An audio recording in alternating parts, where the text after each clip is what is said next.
Hi friends, నేను ఇవాళ శనగ గుడాల తాలింపు వేస్తున్నాను. శనగలు నానబెట్టుకొని ఉడకబెట్టుకోవాలి. తర్వాత ఆయిల్ వేసి ఆవాలు, జీలకర్ర, ఉల్లిగడ్డ, పచ్చిమిర్చి, కరివేపాకు వేయాలి.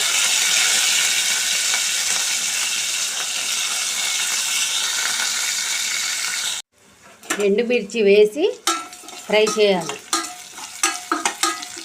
ఇవి ఫ్రై అయిన తర్వాత కొంచెము పసుపు,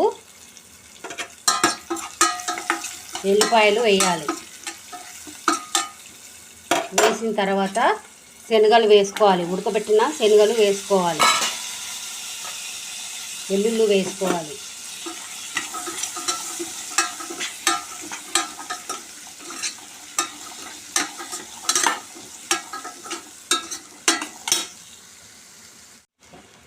దీనిలో ఉప్పు, పసుపు, కారం, ధనియాల పొడి వేయాలి. వేసి ఫ్రై చేయాలి.